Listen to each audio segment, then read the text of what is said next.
هەموو ڕێگەکان تقریبا لە 30 ساڵی ڕابردووە زۆربەی زۆریان تاقی کراوەتەوە ئەم دەسەڵاتە چاوەڕوانە ڕاگرێ وعدەیە بەڵێن لەدایانی هەتا وای هاتووە بۆ بزۆکی ناو خەڵک لە حاڵم دەسەڵاتەوە حکومەت و حیزب لایەنانە چەند بەڵێنن چەند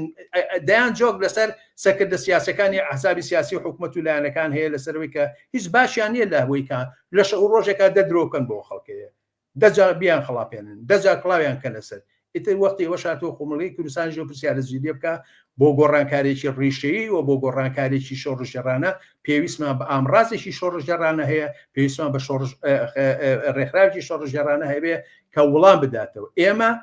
لەم سەرەتایەوە ئەو شتەمان لە خۆمان پیشاناوە ئامادەییمان هەیە بۆ ئەوی بچینە ناو جەنگەوە بۆیە لێرەشەوە ڕوو بە خەڵکی کوردستان هەر کەسێ ناڕازیە بەبێ هیچ ئەفکارێکی ئایدۆلۆژی و سیاسی کە چۆن بیرەکاتەوە ناڕزایی بوون هەڵقەی سەرچیە بۆ ئەوی ئێمە هاوڵی هاوخەباتیمان لەگەڵ هەر کەسێکایە هەر کەسانێکی ئێتە ناو ئێمە بەهەرحاڵ بتوانن جێگۆمەکانی خۆیان ئەوە بکەنەوە ئێمە ئەم قسەیە تەنیا تەبلیغ نییە لە واقع ئەمە لە چوون بۆ کۆنگرە 21 کەس بین باشە لە کۆنگرەوە تا ئێستا 50% کاری ڕێکخراوی ئێمە فراوانتر بووتەوە کادر هاتووە کەسایەتی هاتووە بەناومان ینی